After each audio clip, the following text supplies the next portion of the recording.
Olá, eu sou o Jonatas e esse é o canal Voo Panorâmico. Nesse sétimo episódio da série, eu vou apresentar alguns conceitos sobre a composição de imagem e também o uso de drones numa narrativa audiovisual.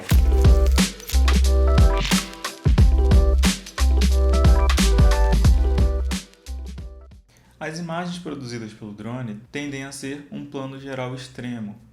O plano geral no cinema é um plano de amplo campo visual, ou seja, nele está contida muita informação. Sendo assim, as imagens produzidas pelo drone tendem a ser esse plano extremo, ou seja, um plano maior ainda, que tem um campo visual ainda maior do que o plano geral. E é interessante notar que isso também estabelece uma relação com o tempo. Já que o plano geral extremo tende a ter muitas informações, é interessante que sua duração de exibição seja relativamente grande, para que o público que esteja assistindo aquelas imagens tenha um tempo de apreender todas as informações e compreendê-las. Essas imagens, por ter esse aspecto altamente descritivo, podem ser interessantes se usados em uma narrativa audiovisual, como pequenos fragmentos para demonstrar, por exemplo, a geografia de um local ou mesmo a passagem de um tempo. Mostrando, por exemplo, a imagem do alto, você pode demonstrar aonde se passará essa história. Um exemplo muito comum é filmes que se passam no Brasil ou no Rio de Janeiro, mostrando uma cena do Cristo Redentor. Mesmo que sutil, o público tenderá a acreditar que a história que se passará a seguir será no Rio de Janeiro, por exemplo. Pensando nesse aspecto descritivo, o drone pode ser usado também como um elemento de transição na narrativa, indicando, por exemplo, a chegada de um personagem a um local ou ainda a saída desse personagem de um local através dos deslocamentos dele em tela. Há ainda a possibilidade de se demonstrar com o movimento do drone um deslocamento do personagem por um espaço. Por exemplo, você pode indicar que um personagem está indo para um determinado local sem necessariamente dizer com falas ou outros elementos, como placas. Porém, deve-se ter cuidado também ao utilizar as imagens aéreas nesse sentido, porque as imagens aéreas tendem também a diminuir a sensação de movimento em cena. Um carro em alta velocidade, sendo representado por uma imagem aérea muito distante, diminuirá a sensação de velocidade daquele carro, já que ele estará percorrendo um longo caminho. Alguns dos movimentos que foram mostrados no episódio passado podem ser usados para contar uma história também e indicar elementos numa narrativa. Um traveling vertical com um drone fazendo um movimento tilt, em que há uma variação em graus na câmera, poderia indicar a chegada de um personagem a uma casa. Um movimento orbital no entorno de um objeto também teria um caráter descritivo. Um movimento também de um traveling horizontal para trás poderia indicar um afastamento, ou seja, poderia ser uma finalização para a história. Da mesma forma que o traveling horizontal frontal poderia indicar a chegada de um personagem até um local. Tudo vai depender da sua criatividade e também do que você quer contar, da história que você quer contar com as suas imagens aéreas. Um exemplo prático, nessa imagem é possível ver que o drone percorre uma longa distância, porém a ideia era de demonstrar como seria a chegada ao local, que é um condomínio fechado, para um possível cliente.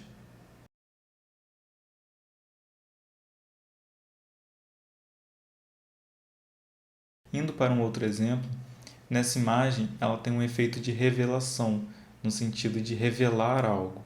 Pode ser usado, por exemplo, para mostrar um objeto que terá uma função importante na história e assim causar uma certa surpresa. Como eu disse, tudo vai depender da sua criatividade, e essa criatividade você vai adquirindo conforme você vai praticando. Por isso, para ter boas imagens de drone e também uma boa pilotagem e habilidade, precisa ser bastante praticado. Mas não só o movimento importa. Importa também a composição da imagem, ou seja, aqueles elementos que estão no campo visual e que compõem a sua imagem, ou seja, os objetos, a forma com que eles estão dispostos na sua imagem. E existem algumas propostas que te ajudam a pensar nessa composição, nessa forma que você vai dispor os objetos em cena. No caso da fotografia ou cena audiovisual aérea com drone, você não irá rearranjar os objetos no campo visual, Você vai pensar mais como enquadrar e dessa forma rearranjar os objetos da forma que for possível. Essas propostas não são regras, elas não são obrigatórias, por assim dizer.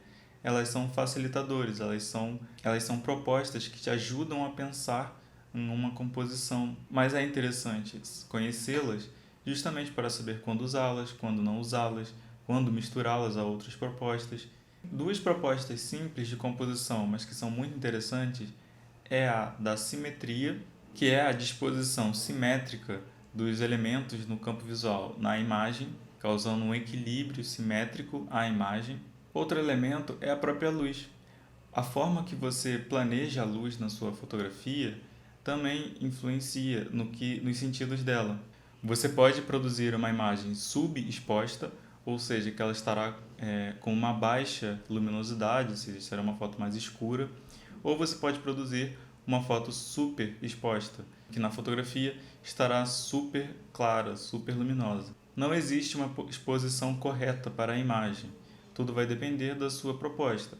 Porém, há a exposição mais equilibrada, por assim dizer, em que tudo estará bem iluminado, com uma luz mais natural, mais próxima do normal, né, do percebido. De novo, não há uma exposição correta, vai depender da sua proposta, mas isso também é um elemento que te ajuda a pensar. Você pode, por exemplo, numa fotografia aérea, dispor as sombras de uns objetos, você pode pensar se você quer a imagem produzida contra o sol ou a favor da luz do sol, vai ter efeitos diferentes.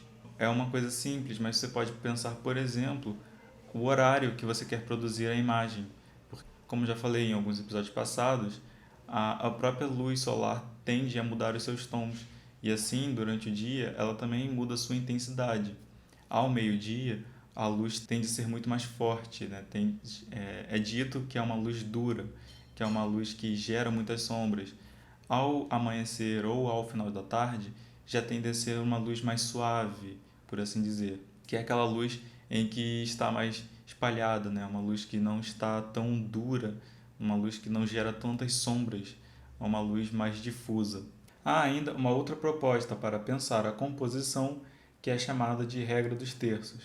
Não é uma regra, é apenas uma proposta também, uma sugestão, uma forma de facilitar a produção de uma fotografia, de uma cena audiovisual. E essa proposta, ela sugere dividir a tela com algumas linhas, duas verticais e duas horizontais. E a questão toda seria enquadrar os objetos em cena nesses pontos de interseção das linhas. A ideia é que os nossos olhos são mais atraídos para essas linhas, ou seja, adicionando o seu objeto, o seu assunto da fotografia, da cena audiovisual. Em um desses pontos, a fotografia seria, de certa forma, mais confortável para os nossos olhos. Até porque isso também já é algo muito difundido, muito comum. Então, nós, de certa forma, já estamos acostumados a ver esse tipo de composição.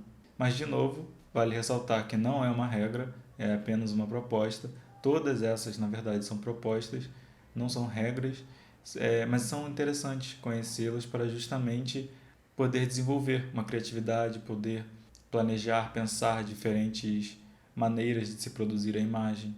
Tudo vai depender da sua proposta, do que você quer passar, do que você quer representar com aquela fotografia ou aquela cena audiovisual. Então é isso, eu espero que tenha gostado desse episódio e até o próximo.